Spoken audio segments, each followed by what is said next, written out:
es un privilegio que nos acompañes. Espero que tengamos una charla muy agradable. Y bueno, pues me gustaría mucho saber, con esa trayectoria tan importante que tienes, me gustaría mucho saber cómo fueron tus inicios. Si bien ya nos has comentado en otras partes que tú desde pequeña acostumbraste a leer literatura de terror, los clásicos del terror, me gustaría saber cuál fue ese punto exacto donde tú leíste un cuento y dijiste, esto es lo que yo también quiero hacer. O sea, ¿qué cuento fue? Y también cómo de ser una gran lectora ya luego te transformaste en una escritora. Gracias por la invitación. Primero, estoy muy contenta de estar aquí platicando contigo. Pues sí, yo creo que el primer cuento de terror que leí que me dejó impactada fue La gallina degollada de Horacio Quiroga. Ajá. Yo me acuerdo así muy claro que estábamos en la playa en vacaciones de familia. Yo tenía como 15 años y me acuerdo que me llevé una antología de cuentos de terror de Quiroga. Y cuando llegué a ese cuento dije, ¿qué es esto? Yo quiero hacer esto. Todavía no escribía, pero sí tengo muy presente la sensación de estar leyendo ese cuento y cómo el miedo iba aumentando conforme avanzaba en la historia, hasta llegar pues ya al clímax. Entonces, por esa época más o menos empecé a escribir y fue por una tarea de la maestra de español en la prepa en primer semestre.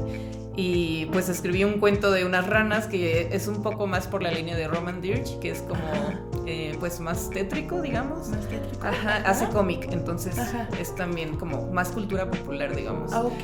Y bueno, pues fue muy bien recibido y de ahí seguí escribiendo. Pero sí, me acuerdo mucho que la sensación de miedo principalmente, que es como el elemento constitutivo de la literatura de terror. Exactamente. Dije, yo quiero hacer eso. ¿Quieres lograr eso? Sí. Claro, y hablando de eso, o sea, aparte de los referentes literarios que tienes, también, ¿por qué el terror o el horror? Porque hay diferencias entre ambos conceptos, pero creo que yo he visto los dos en tu literatura. ¿Por qué es un concepto con el que te gusta tanto trabajar, crear? También, ¿por qué crees que son conceptos que a las personas que te leemos o a los grandes lectores les apasione tanto? Yo creo que tiene que ver con la cuestión de que rompe con lo cotidiano, con esta vida plana, con esta vida en la que no sucede nada y entonces de repente irrumpe el miedo y sientes algo y te despierta. Entonces eso es lo que a mí me gusta del terror o del horror también, como bien dices, porque algunos teóricos y escritores hacen la diferencia de que el terror, digamos, es más psicológico y el horror tiene más que ver con lo corporal, con lo físico, cuando ya ves una amenaza frente a ti, algo que puedes tocar, que puedes nombrar, y el terror es más psicológico y es lo que hago también, trabajar mucho el terror social y el terror psicológico también. Exactamente, sí. Había escuchado algo así que Edgar Allan Poe era el que el concepto del terror lo había explorado más, y Lovecraft el del horror, ¿no? Que eran como los dos polos. Pero sí, estoy de acuerdo en que ambos conceptos coexisten en tus historias, que ahorita ya hablaremos más a fondo de ellas. ¿Y crees que sigues la tradición de esos textos o hay también algún tipo de ruptura entre la escuela del terror y lo que tú propones como escritora? Pues yo creo que al principio sí seguí esa escuela porque empezamos casi siempre imitando como escritores. Claro. Entonces tienes a una figura, digamos, que es tu modelo a seguir y empiezas a escribir un parecido a eso que te gusta. Está también Borges, que va más por lo fantástico, entonces lo mío es como un tanto un híbrido entre fantástico y terror. Pero sí seguía la fórmula clarísima de Poe de un final, por ejemplo, abrupto. Entonces, eso es lo que sí se quedó mucho. Ahora ya tengo más el final abierto, que también fue un cambio que hubo en el cuento moderno un poco. Entonces, sí he ido como evolucionando a lo largo de las historias, de los libros y demás, pero en un comienzo sí me fui como por lo más clásico, las historias clásicas y la estructura clásica del cuento también. Exactamente, primero dominar un poco la tradición para luego ya empezar a innovar. Exactamente, sí. Muy bien. Y bueno, pues ya entrando a tus textos, yo vi una gran evolución entre tus primeros textos, concretamente de El Vals de los Monstruos hasta Tristes Sombras. Vi que si bien tienes tus mismos 3 temas que ya has comentado antes, que son la locura, la muerte y la violencia, me parece también muy importante que hiciste una exploración del terror cada vez más cercano a la realidad, ¿no? Sí. Primero con tus primeros libros sí era una cuestión más fantástica, de deshumanización, y ya luego con Tristes Sombras creo que te fuiste acercando a una realidad más concreta. ¿Nos puedes contar, por favor, cómo fue tu proceso de escritura en la Fundación para las Letras de este gran libro de Tristes Sombras, donde tienes dos espacios concretos que son La Castañeda y Lecumberri, que son sin duda espacios pues sumamente fascinantes y al mismo tiempo horrorosos para el imaginario mexicano. Sí, claro, y pues también icónicos y míticos, porque transformaron pues a toda la sociedad, no solamente la Ciudad de México, sino a nosotros como nación. O sea, yo siempre lo pongo en las dedicatorias cuando dedico Tristes Sombras, es estas historias sobre quienes habitaron nuestro país y pues se transformaron junto con él. Exactamente. Porque, bueno, en la fundación estuve de 2017 a 2018. El proyecto, yo trabajo a partir de Tucitala de Óbitos, que fue mi primer libro, trabajo los libros como proyectos porque aplico a becas. Claro. Entonces, 2 de los 3 libros se han trabajado con la beca del FONCA de Jóvenes Creadores y Tristes Sombras con la de la Fundación para las Letras Mexicanas. Entonces, los planteo desde un inicio como sobre qué voy a escribir, cuáles van a ser mis temáticas principales, cuántos cuentos va a haber, de qué van a ir. Entonces sí tengo como muy claro el proyecto en general, y ya conforme voy escribiendo, investigando, leyendo y demás, pues se va transformando un poco, pero la esencia del proyecto es así, se mantiene. Entonces, Tristes Sombras sí lo planteé desde un inicio como un libro en 2 partes, la primera sobre la Castañeda y la segunda sobre Lecumberri. Investigué un montón, sí, estuve clavada en documentos, en libros de la época, en todo esto, porque también me interesaba que fueran historias dentro de un contexto sociocultural real. Y partí de 1900 hasta 1970, 80 más o menos, entonces abarco casi todo el siglo pasado. Pero aquí la cuestión es, si yo vivo en el 2020, ¿cómo voy a hacer que estas historias sean verosímiles? Entonces por eso quise pues acudir a este panorama como realista. Y siento que podría clasificarse un poco dentro de la ficción histórica. Exacto. Y también hice como un híbrido entre cuento y crónica y ensayo un poco. Ahí básicamente hice lo que quise, porque sí tenía mucha libertad creativa, y es por lo que yo siempre abogo también en mis talleres. Siempre les digo, ustedes escriban como quieran y de lo que quieran, y ya quien vaya a etiquetar pues es otra persona, no es un crítico, es un teórico, pero no son ustedes. Entonces, gracias a esa libertad pude escribir como yo quise sobre estos temas, pero manteniendo esa realidad y manteniendo esos datos históricos que las personas sí pueden identificar. Pueden decir, sí, la Revolución, sí, el tranvía, sí, el Palacio de Bellas Artes, y también tener lugares reales para que pues sean verosímiles las historias, y bueno, partiendo de esa verosimilitud, entonces ya entra la ficción. Claro, y ese concepto que tú has acuñado a tu trabajo de ficción histórica, digamos que quiere decir que hay un punto en el que la literatura ya necesita de las herramientas de la historia para poder como tener ese concepto de verosimilitud. Y en tu caso, ¿cómo lo hiciste? Digamos que los personajes de los que hablas, tanto en La Castañeda como en Lecumberri, ¿sí son así 100% ficcionados, o sí tuviste alguna especie de apoyo documental para decir, esta figura que sale en este expediente me tiene como algo latente para ser un personaje? ¿Cómo fue en ese sentido? Pues más bien fue un tipo de collage para cada personaje. Entonces leí las historias o las fichas de varios internos, tanto en el manicomio como en la prisión, y yo tomaba lo que me parecía más interesante o más sorprendente, y luego tomaba características de otro interno, entonces hacía como una mezcla y ya tenía mi personaje. Parten de historias reales, pero ninguno es, digamos, 100% real. Entonces Sí, sí, ya está ese equilibrio. Exacto. El único que sí es real es Martín el Deshierbador, que está en la parte del manicomio, en el último cuento, ya cuando destruyen la Castañeda. Y a él lo conocí en persona. Él, hasta donde sé, todavía está vivo. Y yo lo visité en un psiquiátrico en el Estado de México. ¿En serio? Y es uno de los últimos pacientes de la Castañeda con vida. Entonces no pude hablar mucho con él, pero lo poco que me dijo eran el tipo de verduras que él sembraba en la Castañeda. Y tengo el listado exacto en el cuento. Entonces Martín el Deshierbador sí está tal cual. Qué bueno, en las historias. Tan increíble tener tan cerca, ¿no? A esos a alguien que habitó en la Castañeda. En la Castañeda, qué impresionante.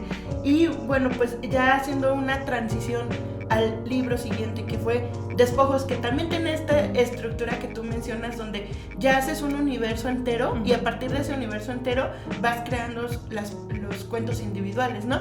En Despojos, ¿cuál es tu objetivo? Porque siento que la realidad que muestras en Despojos es aún mucho más cercana y mucho más siniestra todavía que la que ya persistía en Tristes Sombras.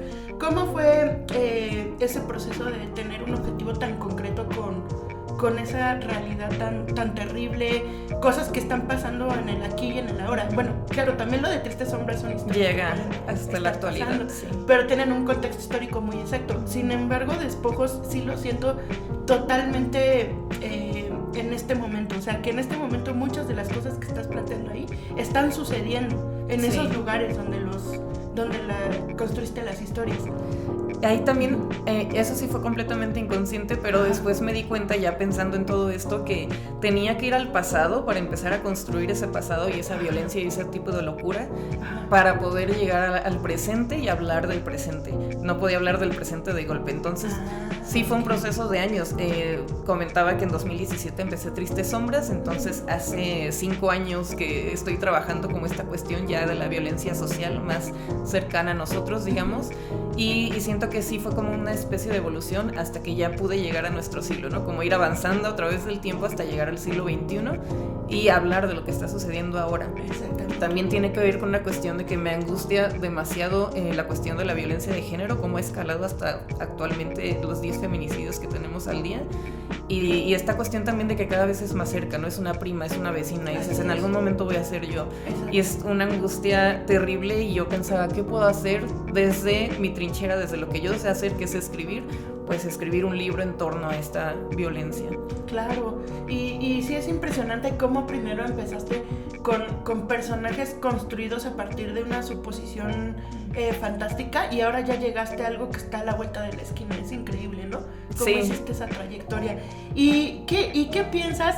Creo que una cosa muy importante en tu carrera, que es muy, muy interesante, muy celebrada y muy admirable, es que tú eres el tipo de escritora que tanto tiene una formación académica donde estas instituciones literarias pues siempre han estado cercanas a ti, pero al mismo tiempo eres una escritora que le gusta mucho al público en general.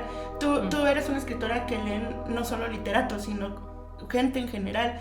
¿Cómo piensas, a qué piensas que se debe esto?